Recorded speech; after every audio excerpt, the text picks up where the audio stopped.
Slogan হবে না, আমরা আজকে সম্মিলিত রয়েছে। সবাই নীরবতা অবলম্বন করে।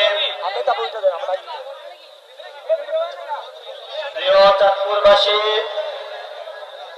আসসালামু আলাইকুম। আপনারা অনেক কষ্ট করে এই রোডের মধ্যে দাঁড়িয়ে আছেন, এই জন্য সবাইকে অনেক ধন্যবাদ। চাঁদপুরের এনসিপি, যুবশক্তি, শ্রমিক উইং এর নেতৃবৃন্দ যারা এখানে কষ্ট করে উপস্থিত হয়েছেন, সবাইকে আমার অন্তরের অন্তঃস্থল থেকে লাল সালাম জানাচ্ছি। এবং যারা চাঁদপুরবাসী রয়েছেন, আপনারা যে আজকে সবাই এখানে উপস্থিত হয়েছেন সংস্কার, বিচার এবং নতুন সংবিধানের দাবিতে, তা আমাদের মনে নতুন একটি আশার সঞ্চার করে। বিগত দশকগুলোতে আমরা দেখেছি সবচেয়ে বাংলাদেশে নিপীড়িত জেলাগুলোর মধ্যে অন্যতম একটি জেলা ছিল চাঁদপুর। দল মত নির্বিশেষে চাঁদপুরের অসংখ্য মানুষকে গুম করা হয়েছে, খুন করা হয়েছে। আমি যখন মিরপুরে একটা দোকানদারের সাথে দেখা হয়েছিল, তাকে জিজ্ঞাসা করলাম আপনার বাসা কোথায়। সে একটি রাজনৈতিক দলের কর্মী ছিল। পুলিশের গ্রেফতারের ভয়ে 6 মাস তার কোনো বাচ্চা এবং বউয়ের দেখা পায়নি। মিরপুর কমার্স কলেজের সামনে এসে একটি চা দোকান দিয়ে ঢাকা শহরের মধ্যে পালিয়ে বেরিয়েছিল। এমন অসংখ্য চাঁদপুর তরুণ তরুণীর গল্প রয়েছে। এখানে যে বিএনপি রয়েছে, জামাত রয়েছে, গণ অধিকার রয়েছে, অন্যান্য সকল দলের যারা সহযোগিতা রয়েছেন, কর্মীরা রয়েছেন, বিগত দশকগুলোতে প্রত্যেকের কোরবানির ইতিহাস এমন রয়েছে। আমরা চাঁদপুরের মধ্যে কোন দলাদলি বিভেদ করতে চাই না, কিন্তু চাঁদপুরের মধ্যে কোন চাঁদাবাজদেরকেও আমরা প্রশ্রয় দিব না। চাঁদপুরের মধ্যে কোন আমরা সন্ত্রাসকে প্রশ্রয় দিব না।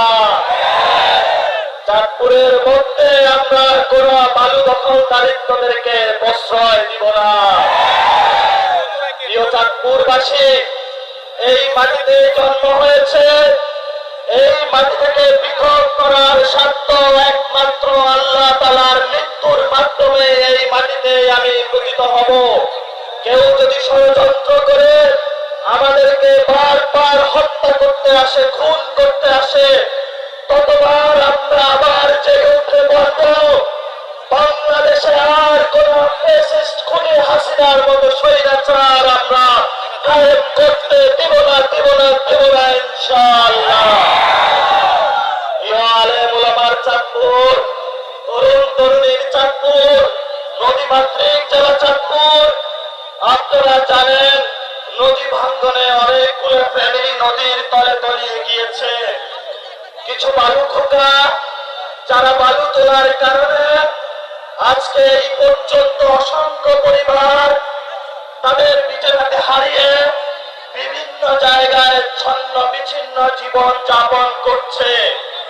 তাদের চোখের দিকে তাকিয়েও হলো আপনারা আল্লাহর হস্তে চাঁদপুরকে রক্ষার জন্য বিভিন্ন এইসব ধ্বংসাত্মক কার্যকলাপ থেকে নিজেদের বিরত রাখুন। প্রিয় চাঁদপুরবাসী, আমরা আজকে এখানে উপস্থিত হয়েছে একটি শোকের মধ্য দিয়ে। আমাদের ট্যাক্সের টাকায় যে বিমান আমাদের নতুন প্রজন্মকে রক্ষা করার কথা, সেই বিমান গিয়ে আমাদের বাচ্চাদের উপরে স্কুলে ধ্বংসস্তূপে পরিণত হয়েছে। আমাদের বিমান বাহিনী থেকে শুরু করে নৌবাহিনী, সেনাবাহিনীর যে আমাদের টেকনোলজি গুলো রয়েছে, এগুলো যদি আমরা উন্নয়ন করতে না পারি, তাহলে ভবিষ্যৎ বাংলাদেশে একটি ধ্বংসস্তূপে পরিণত হবে। আমরা দেখেছিলাম সেখানে রানা প্লাজাতে ফায়ার সার্ভিস ফেল করেছে। বিভিন্ন প্রাকৃতিক দুর্যোগ গুলাতে সরকারি যে সংস্থাগুলো রয়েছে, সেগুলো আমাদের ট্যাক্সের টাকা শুধু বেতন নিয়ে তারা মাঠে বসেছিল, বাংলাদেশের মানুষকে রক্ষা করতে পারে নাই। দেখেছি আমাদের সন্তানগুলো যখন হসপিটালে কাতরাচ্ছে, তখন আমরা দেখতে পাচ্ছি ঢাকা শহর থেকে বাংলাদেশের কিছু মানুষ যারা খুনি হাসিনার সহযোগী, তারা আমাদের বাচ্চাদের লাশের উপরে নতুন রাজনীতি করতে চাচ্ছে। আমরা বারবার রাজপথে নেমেছি। ভবিষ্যৎ চাঁদপুর থেকে শুরু করে বাংলাদেশে আর কোন আওয়ামী লীগের সুযোগ আমরা দিব না। যারা সুযোগের অপেক্ষায় রয়েছেন, আপনারা দিবা স্বপ্নে বাস করছেন। শহীদদের কসম নিয়ে আমরা বলেছি বাংলাদেশে শেখ হাসিনার বিচার হবে। মুজিববাদ ফিরতে পারবে না, আওয়ামী লীগ ফিরতে পারবে না, বাংলাদেশ আর কখনো যুবলীগ ছাত্রলীগের জায়গা হবে না। আজকের এই রোদের মধ্যে যারা যুব শক্তি আহ্বায়ক থেকে কেন্দ্রীয় কমিটির সদস্যবৃন্দ, শ্রমিক উইং, চাঁদপুরের এনসিপি এবং আমাদের মা বোন তরুণ যুবা যারা উপস্থিত হয়েছেন, সবাইকে আমরা ধন্যবাদ জানাচ্ছি। বিভিন্ন উপজেলা ইউনিট থেকে যারা আজকে এখানে উপস্থিত হয়েছেন, সবাইকে আমরা ধন্যবাদ জানাচ্ছি। আর আপনারা রাজপথে উপস্থিত থাকবেন। আগামী 3 তারিখে শহীদদের রক্ষার জন্য, বাংলাদেশকে রক্ষার জন্য আমরা শহীদ মিনারে একত্রিত হচ্ছি। আপনারা নিজেদের টাকায় লঞ্চ ভাড়া করে চাঁদপুরবাসী ঢাকায় উপস্থিত হবেন। বাংলাদেশে শেখ হাসিনার কফিনের প্যারেকে আমরা লাস্ট প্যারেকের মধ্য দিয়ে নতুন ইতিহাস ঢাকা শহরে আমরা রচনা করবো ইনশাআল্লাহ।